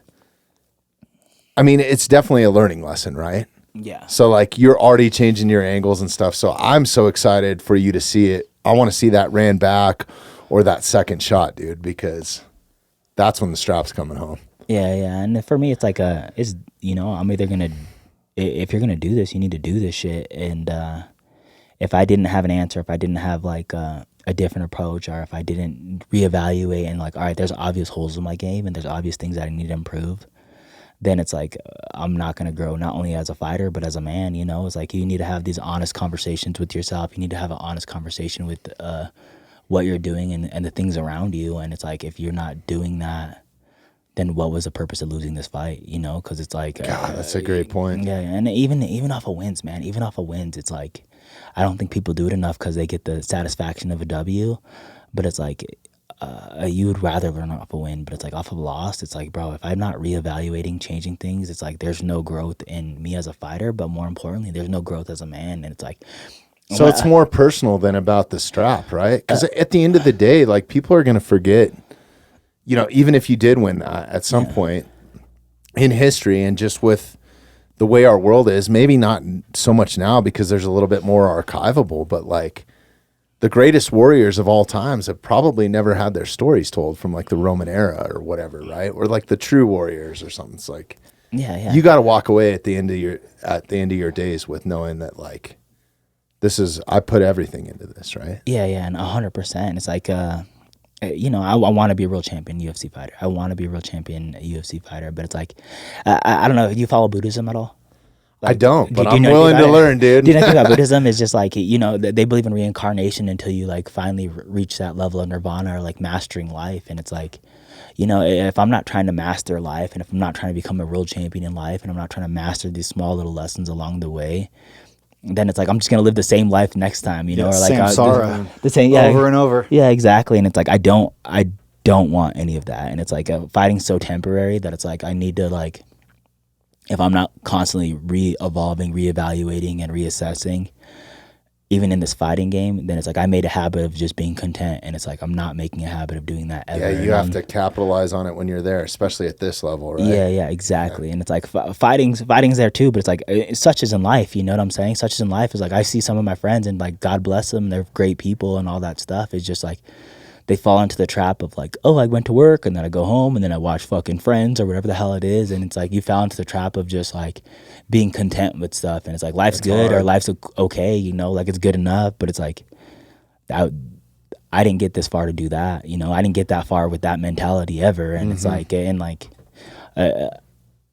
I can't just drown in the same kind of sorrow that I have for myself or any of that stuff. Or No, just, it makes complete sense, man, especially to perform at the level that you're at. And like, even myself, the only time that I will really ingest TV or a movie now, even nowadays, is like, because I've become such a psychopath of like wanting to learn. Actually, I just really genuinely enjoy it. I enjoy learning. I enjoy having interactions with humans, like having conversations in here. And just, I don't know, maybe I'm just getting old and that's that point in my life. The only time that I'll actually sit down and watch a movie or like a television show is if it's like a family, if we're doing it as a family, right? Yeah. Well, and then think about this too. Is like I think people say like you can't teach an old dog new tricks, but I feel like people hit a certain age and just stop learning, and they're like why like just give up. Like it's almost like throwing in the towel, right? Yeah, like or I'm too, that cliche saying, I'm too old for this shit. Like, yeah, and it's like what you're saying right now is like you're like I constantly want to learn, I constantly want to do that. Is like you're making learning a habit, and you're making learning, and like so when you go into jiu-jitsu, now you know a different way to learn something, and it's like when you go into we can't talk about jiu-jitsu. I haven't been in a while. Yeah. Like when you do the podcast, archery or podcasting. You learned a different way to learn, and you're practicing learning. Is like these dudes, and like I just equated to school because school is something that like you have to do. Is like you go to school, you have to learn this, you have to learn this subject, you have to learn this subject, and then you get to do what the fuck you really want to do, and then that makes learning so easier. So it's like these kids pick up things super quick, but they're constantly learning shit. They're constantly learning how to learn, and it's like when you hit an adult, or like if I was over there like being a fucking, you know, an accountant, and I'm happy with my life, and like whatever it is, I don't know why I always equate it to accounting, but like if I'm going and just finding a 9 to 5, and I'm happy with my life, and it's like I go there, I already know my job, leave there, and then I go do what I already know what to do. It's like I'm happy. It's like you don't ever learn anything new in the process of things. It's just that Groundhog Day. There's nothing wrong with that, man. If you're happy with life, or maybe you have, I think a lot of people have a family outside of it. Yeah. So it's just like I go to work, and then the rest of my time is dedicated to my family. Yeah. And there is nothing wrong with that, man. 100%. Like I think that I hold that at the highest value, like, you know, either faith in your family, and, you know, raising children, like your parents, what they went through and what they suffered to maybe themselves to give you an opportunity, I think is incredible, right? Like that, that story, 100%. No matter how poor you are. And I think that that's one thing that, you know, that's another cliche saying, money can't buy love, right? So like, at the end of the day, no matter how much money you have or anything, like you still just want to be loved, right? That's it, man. So I think that there's nothing wrong if that is your life and that's what you choose to do. There is definitely some faith and grace, and I'm totally butchering this right now. I don't know how to explain that. There is something that I think that is a purpose in life, dude. If you choose that, that's great. And there's so much peace in that too. There like is so much peace in that, and it's like there's so much peace to just like something stable, you know, like something that's like, because like to be honest, like you know, I feel like I make a lot of good financial choices compared to some of my like people around me. Mm-hmm. That being said, is just like I saw your Lambo out there, dude. Yeah, no, I'm just kidding. I don't know what when my next fight's gonna be. I don't really know when the next big paycheck's coming, and it's like that's scary, you know. That's super fucking scary compared to like, I think it's growing up the way you did too, because I grew up that way, and I'm not like frivolous with my money, like, but I also like try to give people what they're worth, you know what I mean, what it's worth to me. Like if I'm at a pool hall or at a restaurant or a bar, and somebody really genuinely takes care of me, then I genuinely take care of them. You know what I mean? Like I'm not, 100%. I'm not like tight with my money. You know what I mean? Yeah, and I agree with that too. And I feel like money circulates. Like I feel like there's like I don't know, maybe I'm just putting too much out into this role, but it's like I feel like the more you kind of give, the more it comes back to you. And I genuinely feel like that. It's just think just give what you can, right? If you have the means to do it, help somebody out. If you don't, like, also, you can't give it all away to hinder yourself. And that's kind of what I was getting at. Like, if your life is a 9 to 5 and you go to work and then you come home and you spend quality time with your family or invest in what your family is doing, I don't think there's anything wrong with that, as long as you're not creating a void. If you're genuinely happy doing that, but if you are going to have some remorse or some regret later on in life because you gave your life up to to do this or to do that, then don't fucking do it. Go chase your passion, man. Go do what it is. Whatever the fuck it is that you want to do, go do it. Yeah. And I only say that because it equates to like almost the opposite of what I'm doing. You know what I'm saying? Is like those situations is like I can't relax. Like I can't have that like, oh, it's Saturday morning. Like, you know, I have the weekend off. Like I'm gonna go relax. Like, no, it's Saturday morning. You got that Reaper standing behind you. This motherfucker wants to beat my ass. There's a fucking 17-year-old in goddamn I don't know what kind of fucking third world country he's in that wants everything that I have, and I can't wake up comfortably. Like I can't have that. And I feel like as far as me and what I'm chasing as far as like fighting goes, and as far as like, you know, some of the goals I have outside of fighting is it can't breed. Like I can't have that comfortability around me. I have to constantly be uncomfortable. I have to always put myself in these fucking do or die situations. And it's like if I and it's like I almost like can't even like when I see fighters that are just like, oh, you know, like I did fucking the 10 to 12 practice 5 days a week, we're good, you know? It's like, bro, you guys are phoning that shit in. Like, you guys are phoning that shit in because it's like, you guys don't understand that there's these motherfucking little young kids that want everything you have, or, you know, not even young kids. There's some raw dogs out there ditching school to fucking beat your ass, dude. 100%. There's kids like that, like me, ditching school or fucking, you know what I'm saying? Or in school fucking finding out how to get the internet access so I could watch highlights all day when I'm on the fucking computer. Like, there's that out there. And it's like, if you're not that obsessed with it, there's somebody that is, and it's like that'll maul you alive, that'll eat you, and like that those kids. Obsession, I think, is a good thing. I don't think it's a bad thing, man. Be truly. Have you read the book Mastery? No, I haven't. You got to check this out, but wait till the time Robert is Greene. Yeah, I've read it. It's good. Incredible, right, Matt? Yeah. What'd you think? It's stories about like finding a master, learning from them, and then overcoming the master and becoming the one that teaches the next people too. And they have like anecdotes through life of like, and it's different ways like that do it. The history and the evolution of people too. So like there's one chapter in the book that really hit home for me. It was like kind of like as man evolved, we weren't the strongest thing out there, but it was really like our intelligence, right? That has made us what we are. The reason why we stand upright, the reason why we can, we're multitaskers, right? Yeah, like the ability to evolve is what made us so much different. Right. You know? We can throw an atlatl and run at the same time. It's the reason why you guys are so sharp in the octagon, right? Like you're using your hands, feet, everything off your back. You're adapting in that moment, right? And us being primates, like there's a whole like to go super deep, and I'm totally butchering it, but yeah, there's that whole aspect of it too. So it's like a full encompassing like circle of, but it's basically bettering yourself, or if you want to become a master at something, it's kind of a guideline and how to learn to learn. It talks about like, find like the way we're taught growing up is not like the best way to learn, but different ways to learn and like discovering your own path of learning. Yeah, 100%. Which is cool. I feel like that's something that like, you know, like and you said it too already. You get pushed in one way to learn like something specifically, but it's like if you're not attempting different ways on how to go about things, it's like you're never gonna learn how you learn. Or yeah, like, Matty, you know, pull up the cover of the book real quick. It's super good. He's also the author. I don't know if you listen to Andrew Huberman. He's done a couple podcasts with Huberman. Fucking incredible, dude. Like this guy is definitely a master of writing about mastery. That was something that I would make a mistake on early on. Is I would do a lot of busy work. Like I would just I'm working hard, and that's what this matters. Is the book. You should add this to your queue. Wait till the time is right, man. Like if you're really like, oh, he wrote all these books too. Yeah, he wrote like the 48 Laws of Power. I read Power. I read Seduction. War. Oh, okay, shit. I haven't read those. Seduction. I don't need to read that one. I wrote Seduction. Seductive enough. Is that book about me? Let's go. Yeah, the forwards to Raw Dog. Yeah. That's Robert awesome. Greene. You know, who's the guy? Ryan Holiday. Have you ever heard of that guy?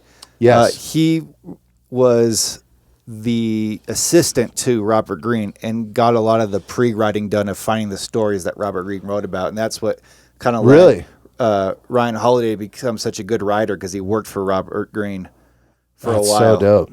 Damn. That's awesome. I like Robert Greene as an author too, man.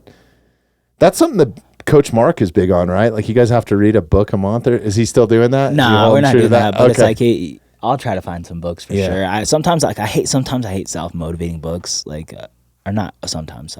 There's times where I'm like, I can't deal with these like fucking right. It's too deep. That's what I was saying about this book. Like the timing has to be right. Yeah, right? And then I get over like I'm like, bro, is this motherfucker really doing what I do? Like, you know what I'm saying? It's like right. There are certain people I'm like, bro, yeah, you say this, that, but it's like I'll still beat your ass. You don't know how to get You don't know what it's like to fight, motherfucker. Fuck Robert Greene up.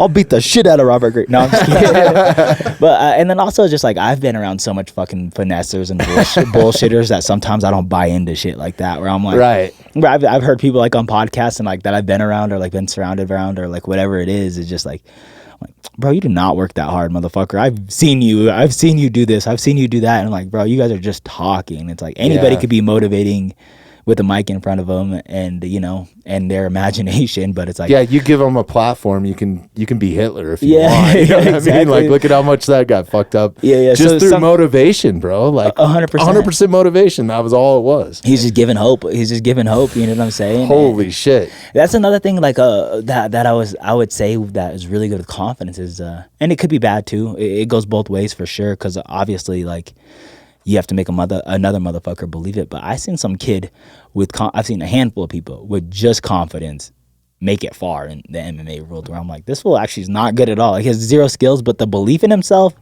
is incredible. Like the belief in himself, the ability to tune out the shit he's doing wrong, and all of that stuff is insane. Like, and it's just like I've seen that carry some people way further than they should ever go. And oh, dude, everybody I worked with in my industry at the highest level will tell you that.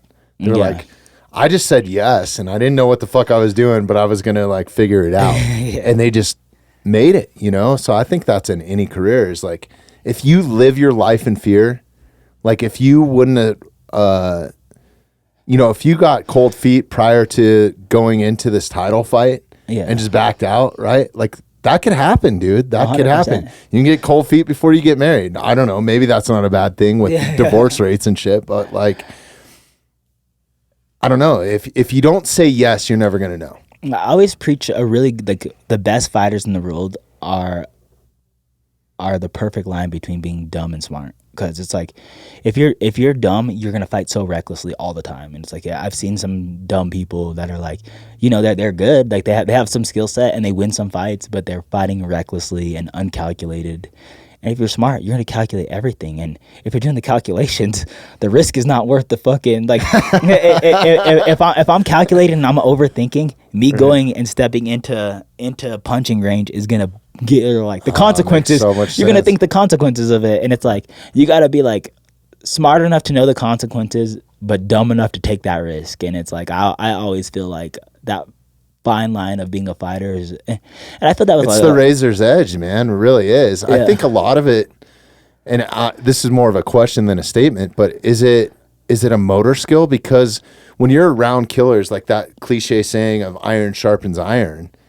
Look at everybody that you train with down at Factory X, and they get to train with you. I mean, yeah, a lot of it's got to be motor skills at some point, right? Because the reaction times are so fast. Yeah, and it's exactly that. It's just trained habits, and I feel like that's so important. And like, because thinking is not an option in there. Like, our thinking shouldn't be an option there. It's just like, I have these habits already built into me, and when it's time, it's go, you know what I'm saying? And I feel like that's a little bit of where I fucked up with this Pantoja fight is I didn't expect to be on bottom so much, or I expect him to try to go for the back and go for like a little bit. That my motor skills are where it usually is like sharp there, and it could be sharp in a do or die situation. It wasn't as sharp as it could be because I didn't calculate that I was going to be there for so long, or I was going to be put in those positions where it's like. As a fan, this is what I don't like to see, and I don't mean to cut you off. And this is no disrespect to Pantoja. Yeah. But he was genuinely scared of you with good fucking reason. And that game plan is not, in my opinion, I know he won the fight, but in my opinion, personally, it's kind of, and I have no room to talk because I'm not a UFC fighter and I can't wait to get all the hate mail right now. So go ahead and timestamp this. Let's make a clip of this, Patty. But is basically...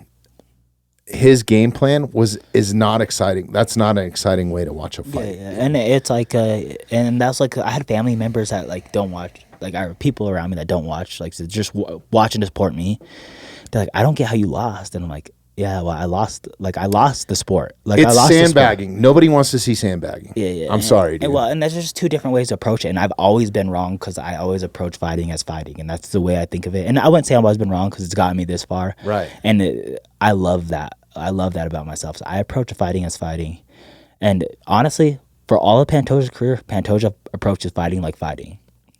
Up until this fight, when he fought me, he approached it as a sport, and it's like if you do it as a sport, and I'm not saying like because there's a few times he looked for the finish, there's 2 times where he looked for the finish specifically, but otherwise I feel like he approached it as a sport, and that's such an advancement on like what he's done because he approached it as a fight, which I thought he was gonna do is like approach it as like he's gonna try to kill me, I'm gonna try to kill him. Right. There's a different level if it's fight to the death, right? Yeah. And you're not winning that. There's sorry, different bro. aspects. Yeah, and that's how I felt too. It's just like I prepared for that really hard. I did not prepare for him to go out there and game plan and play me in a sport. I thought he was going to try to play me in the life or death. And that's where I fucked up majorly. That's really like if I'm being 100%. Are you honest, fighting or are you playing an NFL game and running the time clock and that sort of thing? Because that's basically what it is. Yeah. It's working the clock, working the advantage, working the point system, like.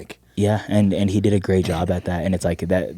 His whole entire career, he did never done that. He's going for the kill 100% of the time, and I was like, all right, this is who I'm preparing for.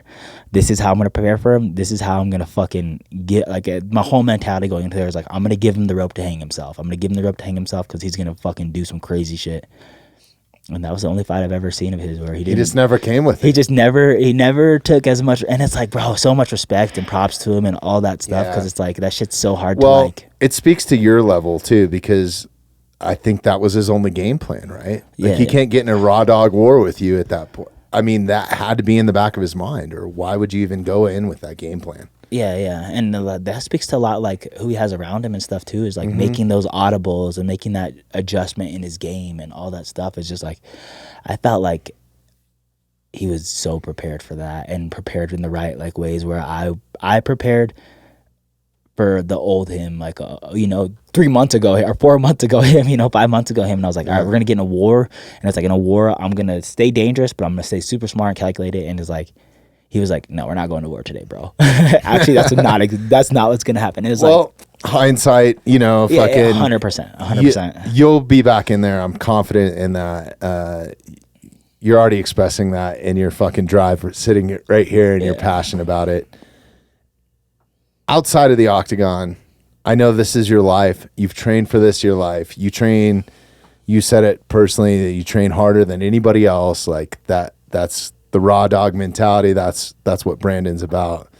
But outside of the gym, outside of the octagon, what are you up to, man? I mean, like I know you've been traveling a little bit since this, taking a little bit of time off. Like, what's good? What's good outside of the UFC? My life's pretty boring outside of like training and all that stuff. But a lot of it, man, I love fucking going watching movies. I do, and maybe I wouldn't say as much because like the last month has been crazy, or the last month and a half's been kind of crazy, but it's like I do a lot for the community, or I try to do a lot for the community. That's one thing I wanted to bring up. Yeah. And I felt like I always just forget that it happened, but one of the cooler things, and I'll give huge credit to my auntie and my family killed it. It was honestly like it turned into a family thing, which was really cool. But my auntie and this bar are like kind of been working co hand in hand.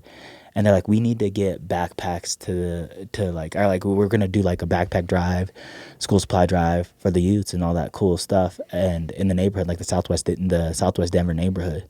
Is that where you grew up too? It's where I was born. I grew up like more south. Okay. But yeah. So in like the Southwest area, and it was like originally we were planning for maybe 200 kids.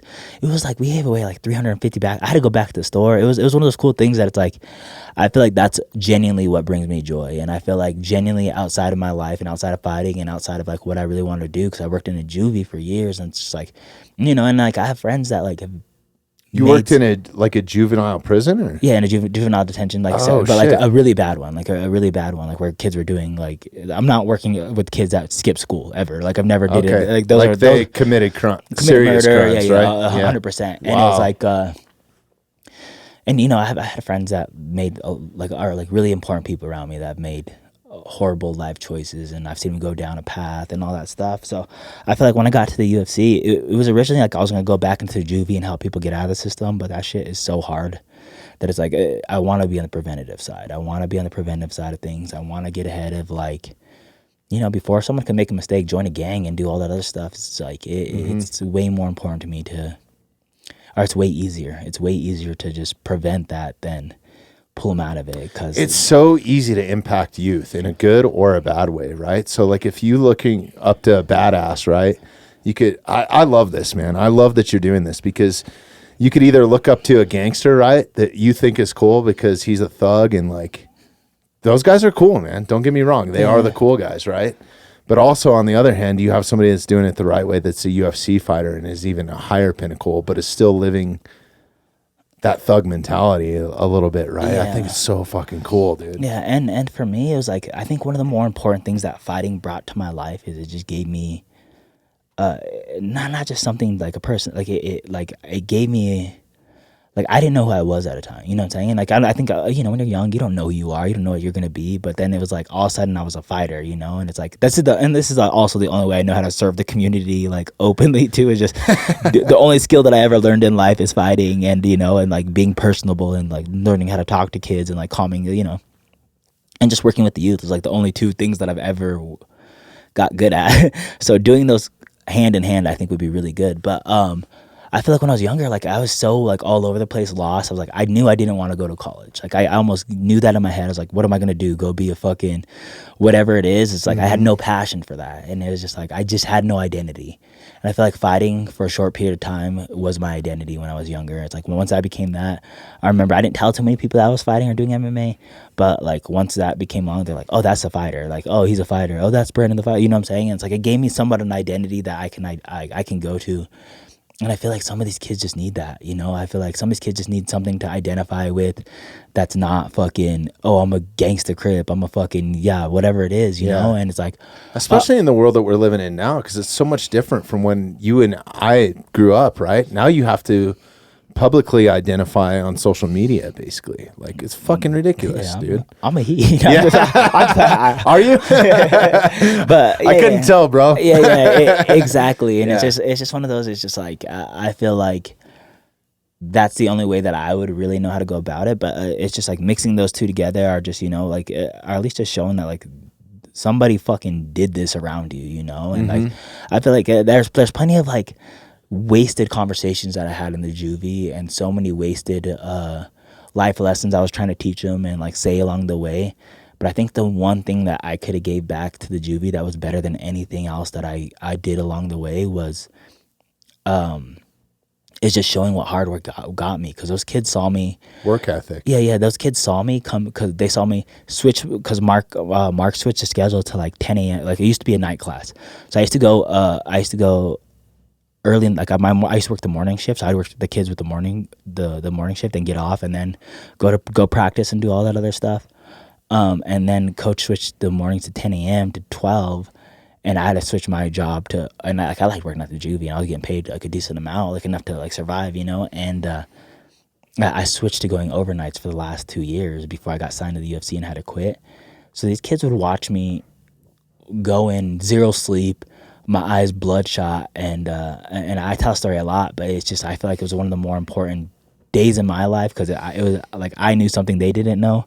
But I walked into that juvie when I got called to UFC, zero fucking sleep, because I just got called to UFC, but I only had 3 hours or 4 hours of sleep in between time, in the broad daylight, in the summer, or whatever it is, it's like you don't sleep when you work overnights, you don't sleep, especially if you're doing shit in the day. Vampire shit. Yeah. I was working I was training 6 hours in the day in between time, and then trying to take a nap in between those 2 training sessions between morning and night.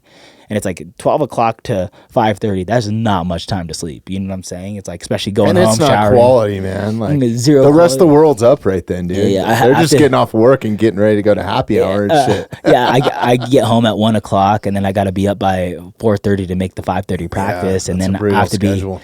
I had to be back. And so it's like, well, I guess long story short is when I got called to UFC, it was one of those days.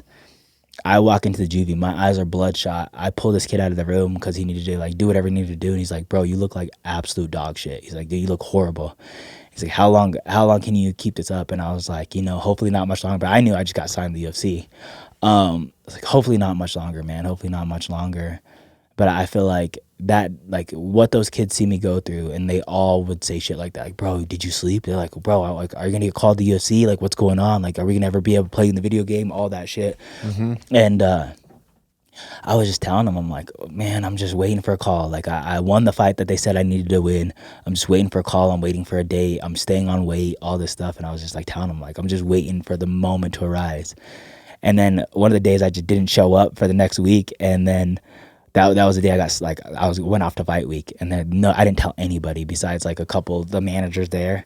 And when I came back, they're all like, "Oh my God, you did it!" Like, that made a bonus, and then all that other stuff. So it's like, I think one of the things that they can see is just one, and this is the one thing I feel like I'm lead better. by example, man. It's so important. And I feel like one of the things that I've been better at than like the people around me maybe, or like something that I've always been good at, just showing up, man. Just show up. I showed up to work every day. I showed up to practice every day. I showed up to the extra practices, and it's like, maybe I wasn't always the best I could have been like during those times because I was fucking tired and belligerently tired and all that. But it's like I showed up where those kids around me so consistently, and I showed up to, with the same personality, the same kind of work ethic, all that stuff. It's like I showed up to practice, all that stuff. And it's like same thing with like the Dream Centers. Like I see people like go into the Dream Center and be around these kids, and it's like you're around for a month, and then you're gone for the next month, and then and it's like what took me, and it's like I'm not the most social person. It takes me a while to get like kind of acquainted with people, but showing up every week after a long time is just like, that's what got me close to the kids, is that they're like, "Oh, Brandon shows up." Like, and it's like, yeah, I'm going to show up. I'm going to show up to these fucking kids, like basketball games, these kids, and it's like, if you want to create these relationships, or if I wanted to get to the UFC, it's just like showing up. And like, it's some of those dumbass cliches. It's like, I just showed up, I showed up and I did what I had to do always. And like, I did the extra work for sure. I would show up to the extra classes, all that. And it's like, I feel like if I ever taught a lesson to those kids, it was just that. It's like, I feel like half the conversations I had went out the window. But it's like, if you could see anything, you could see that fucking I made it work by consistently being there, and going for it. It's so important to catch somebody in their youth and to make an impact. It makes a severe impact on them, I think, more than people realize. Like, did you ever meet anybody famous before you were like 15 or 16? As a kid, like in your youth. And I want to give all the credit in the world is Chris Camozzi. Chris Camozzi is my biggest fucking, like, I would never have been here without Chris Camozzi, bro. Yeah. Yeah. So Chris Camozzi, it's the closest thing to anybody famous I've ever met, or fucking someone that made something happen around him was the... Talk about dumb and smart at the same time. Yeah. He knows where you live, Matt. I can honestly say he's one of my best friends. So yeah. I love that guy. I love that guy too, man. He's an awesome human. But yeah, I think it's super impactful. Like I wouldn't have continued to play football probably. I probably would have been in that juvenile detention at some point. I met Tom Jackson early on. He used to be a linebacker for the Denver Broncos, and this was like post his career, right before he went to like go to work for ESPN. And just the level of respect that he treated me with as a little fucking kid was so cool. Yeah. Like unbelievable. And to like see a pro athlete and say that you personally know him, that meant everything to me. I was a poor mountain kid, dude, that was eating top ramen noodles and Tostino's pizzas and fucking trying to crush it. Like, I don't know. I think my grandparents might have paid for some of my football pads, but like my mom didn't even have enough money to pay for the equipment for me to play football. So I had like all this hand-me-down shit, and like I think the team donated some stuff because they wanted a big kid on the line or whatever, right? And then meeting that pro football player meant the fucking world to me, man. I was like, God, I know somebody that played in the NFL. Like, it's so impactful. It is so impactful. Like, for example, we had Derek Wolf in here, and my son is like hell-bent on whatever he does, whether he's here. Tyler. Hey, buddy. I was just like, Derek Wolf, I've seen his big ass. He wanted to come meet you. He's a huge fan, so yeah. I hope that's all right. But yeah, so Derek was in. I was like, hey, Derek, do you mind if my son's a huge Denver Broncos fan? Like, it's my own fault. I raised him that way, yeah, right? Yeah, like 100%. To the point he gets more aggro about their losses now than I do. Right? I'm kind of like, whatever, dude. Like, my heyday's over. LA's not played anymore, you know? They've been letting me down for years. So that's why. No, it's fine. It's true, dude. Yeah, especially growing up when I did, man. You go through all that heartache. Yeah. But anyways, just having, like, Tyler met Derek and then had to go to football practice that same day and ended up with like 6 sacks. And his coach came to him and was like, hey, what's going on with you, man? Like, you need to calm down. Like, we need our quarterback on Saturday, right? So, like, let's dial it back a little bit, because he was playing DN and he just met one of his idols, right, as a DN. And I think it's just, it improved his game just that little bit, that little quick interaction or eating lunch with Derek. I think it's so impactful. So I think you're on the right path, man. But I wish more pro athletes were open to that. And I know a lot of them are, but like, just treat people genuinely good. Cause I've met some that are fucking assholes too. Like, for the most part though, everybody that I have in here is fucking great, man. And great people and just genuinely good people and truthful to a point where you guys don't have to bullshit anybody, dude. You guys let it all out, in the octagon or on the mat, or you guys leave your hearts out there for everybody. Yeah. So it's like, you don't have to lie to somebody to impress them. Yeah. And I guess I got to quit like blowing him publicly, because I have to see this fool. But, man, Chris Camozzi, when I was 16 years old, he was like it was so, like, when he got signed to the UFC, I was like, I've never seen anybody make their dreams come true. I've never seen anybody make their dreams come true around me. And he was the first person where I was like, this fool made it to the UFC. And I was like, I knew him. I was telling my friends, I'm like, bro, this is Chris Camozzi. Like, we know. And I work at the grocery store. And Neil Magny would come in too, and he'd come train with us every once in a while. But I work at the grocery store, and they would come in, and I'm like, bro, like, I fucking know him. Like, do you see that? Like, he talked, you know what I'm saying? Like, it was shit like that. And it was like I train in the same room as him. I train with him, like, yada, yada, yada. But it, like, his dream coming true made my dream seem like it's a possibility. And it's like, I never even put that in my head that I was going to make it to the UFC. I was 16 years old back then, training, unheard of. Nobody was training MMA at that age, really, and not MMA wasn't even popular. None of that stuff. So it's like, in my head, the UFC was never even an option until he made it happen for himself. And then I'm like, dang, he did that? And I'm like, well, maybe I could do that, And it's like, that was like almost like why I'm like so like really down on myself about this is like, winning that title. If I won that title, it makes everybody around me see that it's fucking possible, And even getting there is a big deal, I think. It's a huge fucking deal. You shouldn't discount that. Yeah. But I feel like winning that, it makes that dream around me come more possible. It puts the stamp on it, right? Yeah. And it's like I have that Chris Camozzi effect that he had on me of like, okay, the UFC is possible, you know what I'm saying? Like, making a career out of this is possible. I don't need to just fight and then work my normal job for the rest of my life and then every once in a while train and do, like, you know what I'm saying? Like, it was like, that's a dude that made that shit happen. And it was so cool for me to see at a young age and see those guys that impacted me like that. Or Joe Warren won a world title. I was 19 years old. I was his fucking main training partner, and he was winning like Bellator world titles. And I would come in between work, like I would get off work early, run in there, and go fucking train with him, get my ass beat by him over and over again, and then have to go to school right afterwards. Or because I was in, I tried college for 2 years. Fighting a world champion in between classes. Yeah.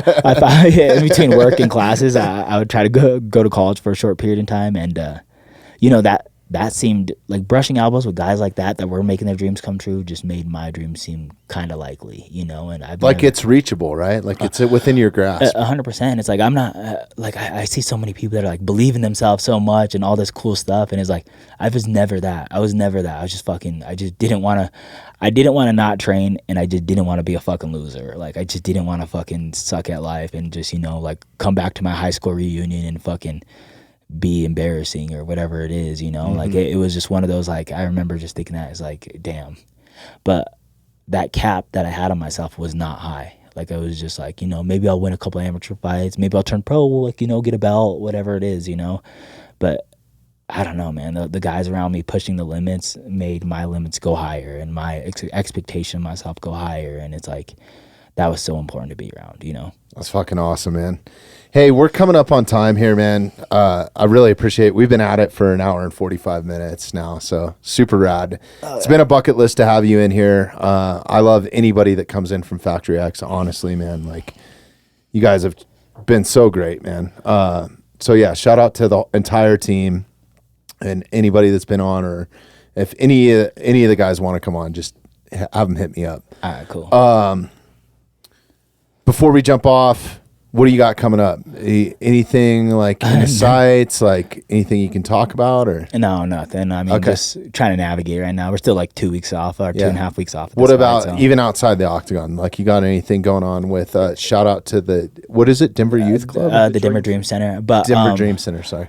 Yeah, nothing specific. Yeah, nothing that I can announce yet, or nothing that I'm. Is there any way to like donate to? Yeah. You can go to Denver Dream Center all time. Donate. I feel like, you know, they have these Christmas events. It's like if you ever like, I feel like everybody, like my parents have everything they want. My fucking girl has everything she wants. I have everything. You know what I'm saying? There's no point in buying these guys Christmas presents, but it's like, go fucking next Christmas. Go fucking whoever's watching, go donate to a family. Go fucking make someone's who actually like needs some Christmas presents, Christmas dream come true, you know, like shit like that. Like they do stuff like that where it's like you can adopt a family for Christmas, or like I don't know if that's what it's called, but just cool shit like that you can do. It's like if you're well off and you don't need it, you have it on there. Nice. Thanks, man. Even donating your time is probably one of the more important things you can do, is just getting to know somebody, you know. But yeah, they do so many great things that I'm just happy. That's awesome, dude. I'd love to help you out in an event. It's right down the road. I actually have an idea for you, but we'll talk about it off the air, which would be super dope to do with somebody like, or a youth or something, like to even make it more personable and more inspiring. You know, it's like I think it would be awesome to do a podcast with one of them. Yeah. Even if we weren't sharing it, but just like a little bit of limelight and let them leave with it so they can show like, hey, this is what I'm into or something. This is who I talk to. It would be super dope. So I'd be willing to help facilitate that with some of our gear or something like that to make it happen. Would be cool. It was just an idea. I guess I just publicly said it. So much for after the pod. Yeah. I know, that's exactly. Trying to wrap it up. But follow Brandon on Instagram, Royval. Or I'm sorry, Royval. My bad. And or just look up Brandon Royval. The Raw Dog, fucking, where else? What else you got going on? You got merch or anything? Yeah, I got merch. You could just follow those, like the link me in, and I'll have like shirts and stuff like that in the link. I guess not. Damn, they shut me down that quick. Lose one fight, they're like, fuck y'all. Those are sick, damn, dude. Those are badass. Yeah, my Mile High Strangler shirts, he did a good job with those. Mile High Strangler. I might need one of those, shit, dude. Hell yeah. That's so cool. Sign me up. Yeah, it's a city in the background, and it's Bronco colors. That's dope. I grew up a Bronco fan too. Hell yeah, let's go. All right. Thank you, Brandon, so much, man. This has been awesome. I'd love to have you back anytime. So let's go get that title, bro. Hell yeah. All right. We'll come back with the title one day. Hell yeah. See ya. Thanks for listening to the Mountainside Podcast. If you haven't had a chance to do this already, please take a moment, follow, like, subscribe, or rate on whatever platform you catch the Mountainside Podcast at. If you'd like some more information on upcoming episodes, safety tips, access to all of our affiliates, and all the badass discounts that we get here at the Mountainside Podcast, check out themountainsidepodcast.com.